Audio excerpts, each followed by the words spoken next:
네, 오늘 하나님 말씀 우리 함께 보았으면 좋겠습니다. 신약성경 마태복음 5장 13절로 16절 말씀입니다.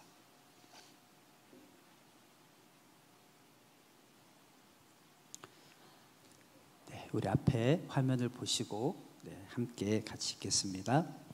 너희는 세상의 소금이니 소금이 만일 그 맛을 잃으면 무엇으로 짜게 하리요?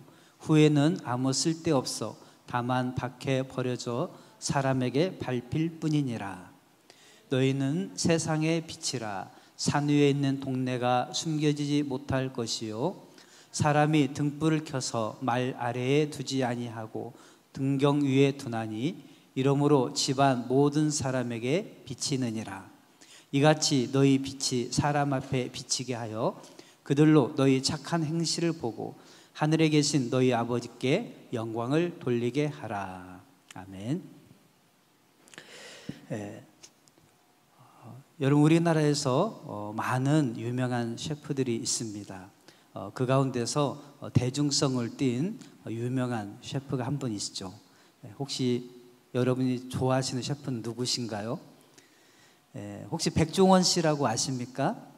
백종원 셰프님이 참으로 어려운 요리법들을 아주 쉽게 집에서 누구나가 할 수 있도록 우리에게 많은 그런 본인이 가지고 있는 레시피를 우리에게 알려줬는데요. 이분의 레시피가 중요한 것 중에 하나가 뭐냐면 이분의 레시피대로 따라 하다 보면 맛없는 음식도 아주 맛있게 바뀌더라고 하는 것입니다.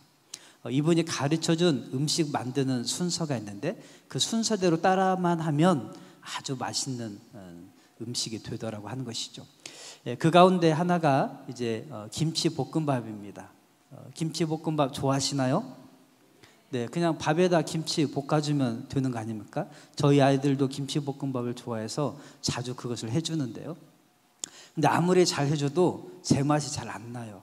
그런데 백종원 씨가 가르쳐준 그 김치볶음밥을 만드는 레시피가 있는데 거기에서 중요한 것 중에 하나가 뭐냐면 볶는 순서입니다. 재료를 어떤 순서를 따라서 어떻게 볶느냐에 따라 다른데 이렇게 하더라고요. 먼저는 식은 밥을 준비를 해 놓습니다. 그리고 설탕에 김치를 버무려 놓습니다. 그리고 나서 파로 기름을 내지요. 그 다음에 거기에다가 간장을 두른 다음에 해물 또는 뭐 베이컨 같은 걸 넣고 볶습니다. 그리고 다시 설탕에 버무린 김치를 거기다가 다시 넣고 또 볶고요. 그 다음에 그 식은 밥을 넣고 볶습니다.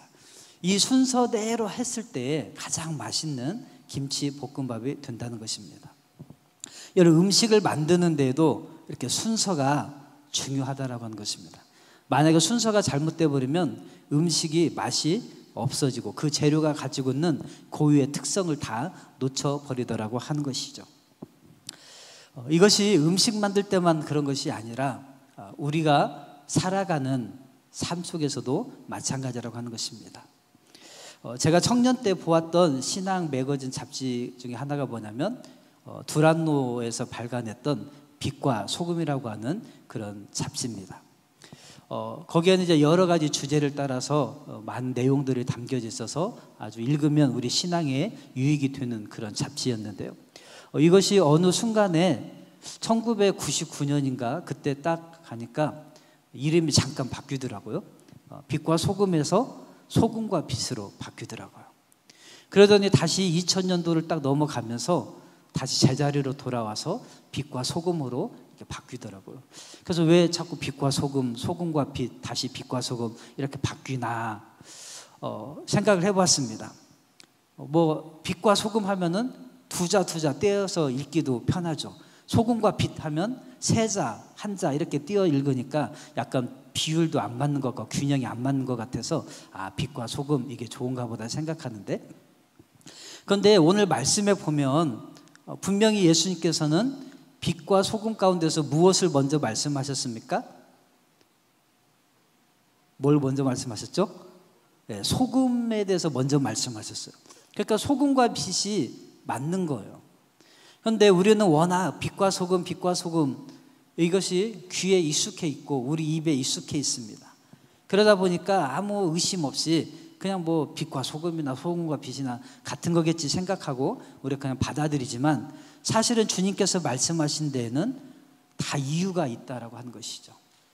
여러분, 저는 이 말씀을 보면서 우리 그리스도인들이, 특별히 현재를 살아가고 있는 우리 교회들을, 저와 여러분들의 모습 속에서 우리가 붙잡아야 될 것이 무엇인가를 생각해 보는 계기가 되더라고 하는 것입니다.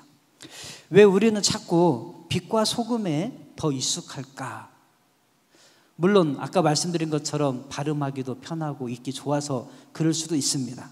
그런데 그거보다는 진짜 이유를 좀 생각해 보면, 그것은 우리들이 가지고 있는 우리 내면의 어떤 욕구, 욕망과 연결되어 있지 않나라는 생각을 해보게 되더라고 하는 것입니다. 여러분, 우리가 소금이 되세요 요 말보다 빛이 되세요, 또 여러분은 소금입니다 이런 말씀보다 여러분 빛입니다 라고 하면 어떤 말씀이 더 부담이 덜하죠? 네, 빛이라는 것이 부담이 덜합니다. 소금하면 뭔가 내가 막 어떤 역할들을 크게 해야 되는 것 같은 생각이 되어지고, 빛이다라고 하면 그래, 나 빛나야지.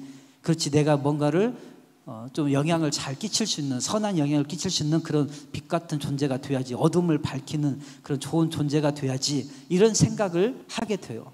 근데 세상이 썩어가고 있는 것에 대해서 내가 소금으로서 이걸 막아야 된다라고 할 때는 부담을 갖게 되더라고 하는 것입니다.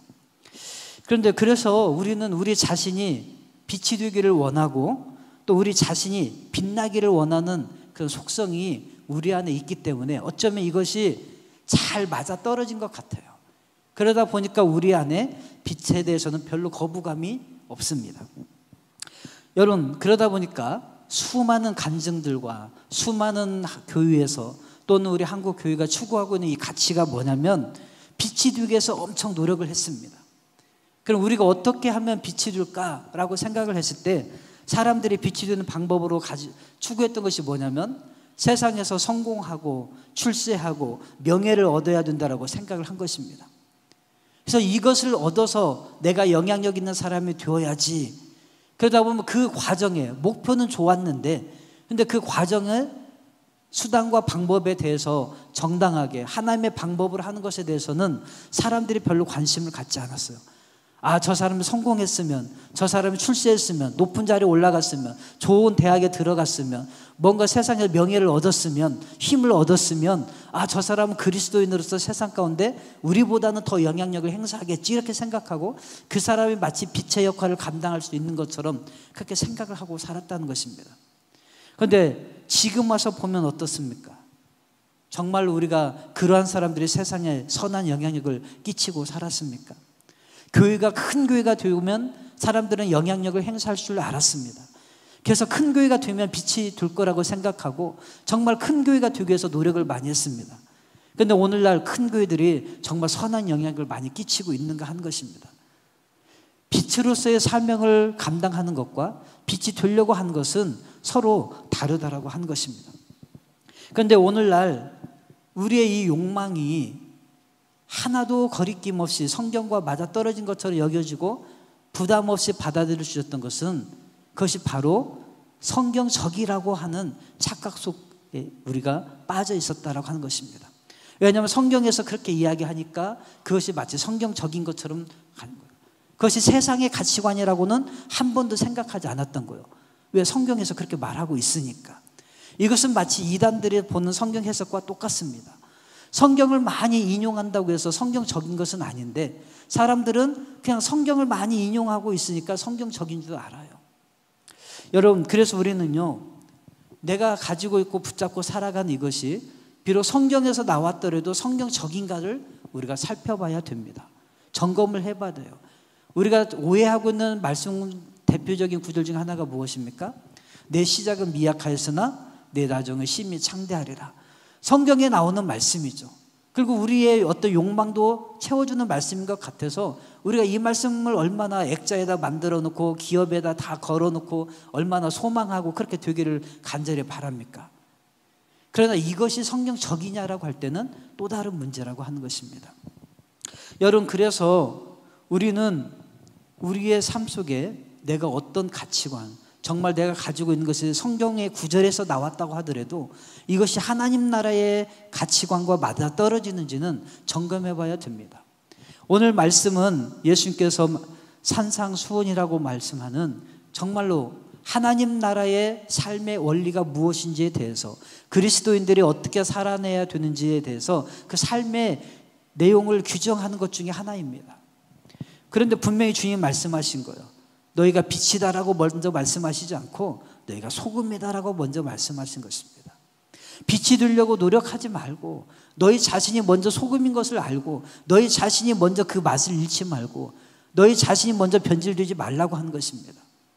여러분, 오늘 우리 개인이 또 우리 교회들이 하나님 앞에서 내가 소금이라고 하는 것에 대해서 인식을 하고 정말 내가 부패되지 않으려고 하고 정말 세상의 가치에 세속의 풍파에 휩쓸려서 똑같이 세속화되어 가지 않고 정말 말씀 붙잡고 살려고 우리가 몸부림쳤더라면 오늘날 이렇게 교회가 수치를 당하는 일은 없었을 것입니다. 여러분, 근데 이거 어느 특정인만의 어떤 특정한 교회만의 문제가 아니라는 거예요. 우리가 자칫하면 하나님 나라의 가치관을 놓쳐버리고 그냥 성경 안에 있는 구절 하나 붙잡고 산다고 나는 성경적으로 살아가고 있다고 착각한다면 우리 역시 그러한 우를 범할 수밖에 없다라고 하는 것입니다. 여러분, 그래서 우리는 우선순위를 분명히 해야 됩니다. 그래야 우리가 그리스도인으로서의 참 맛을 낼 수가 있습니다. 아무렇게나 해도 음식은 음식으로 낼 수 있어요. 우리가 빛을 먼저 추구할 수도 있습니다. 그냥 그것이 사람들이 볼 때는 그리스도인의 삶인 것처럼 보일 수는 있어요. 그러나 맛을 내고 정말 좋은 영향력을 끼치는 선한 그리스도인으로서의 삶의 모습은 드러나지 않을 수도 있다는 것입니다. 그것은 순서가 정확할 때에 맛깔나는 그리스도인이 되는데 그것은 내가 빛이 되려고 노력하기 이전에 내가 먼저 소금인 것을 알아야 된다고 하는 것입니다. 여러분, 저와 여러분들은 소금인 줄 믿습니다. 내가 그러면 소금이 뭘 어떻게 하라는 것이 아니에요. 주님은 분명히 말씀하십니다. 네가 소금이 그 맛을 잃어버리면 아무 쓸데없어. 여러분, 우리가 우리 자신의 정체성, 내가 그리스도인이라고 하는 거, 내가 하나님의 백성이라고 하는 거, 하나님 나라의 삶의 원리로 살아가야 된다고 하는 거, 이거 놓쳐버리면 우리는 사람들에게 밟혀버릴 수밖에 없다라고 하는 이 사실을 기억하게 되기를 축복합니다. 코로나로 인해서 교회는 큰 위기를 맞고 있습니다. 그러나 이것이 교회가 정결케 되는 기회가 되기를 소망합니다. 아니, 반드시 그렇게 되어야만 이 시간이 단순히 고통의 시간만으로 지나가는 것이 아니라 저와 여러분들에게 오히려 유익한 시간으로 하나님이 만들어버리고 의미 있는 시간이 되도록 하실 것이기 때문입니다. 마음이 힘든 것은 사실이지만 분명 하나님의 일하심이 있을 것으로 믿습니다. 여러분, 코로나는 참 우리 사회에, 우리 삶에 참으로 어두운 부분을 많이 드러내지 않았습니까? 신천지를 드러내면서 이단들이 미치는 영향에 대해서 드러냈습니다. 동성애 클럽에서 확산되면서 또 우리 사회의 그런 어두운 부분을 드러냈습니다. 다단계 활동들을 통해서 확산되면서 그러한 모습들의 어두운 부분들을 또 드러냈습니다. 이번에는 정치성을 띤 그런 교회들의 모습을 드러내면서 정말 교회가 어떻게 나아가야 되는지 우리에게 다시 한번 깨닫게 하시고 본질을 붙잡도록 인도하신 줄로 믿습니다. 여러분, 우리 개개인이 먼저 주님 앞에 소금으로서 먼저 살아가는 저 여러분들 되기를 축복합니다. 그 다음에 주님께서 저 여러분들을 빛으로 세우시고 그 빛을 드러내도록 저 여러분들을 이끌어 줄 줄로 믿습니다. 우리 이 시간 함께 찬양했으면 좋겠습니다. 나의 마음을 정금과 같이 정결케 하여 주시옵소서. 하나님, 어려운 때를 살아가지만 정말 하나님, 우리가 먼저 소금인 것을 알게 하시옵소서. 먼저 우리 자신이 정결함을 회복하게 하여 주시옵소서. 한국교회가 정결함을 회복하게 하여 주시옵소서. 우리 소망하는 마음으로 찬양을 올려드리도록 하겠습니다.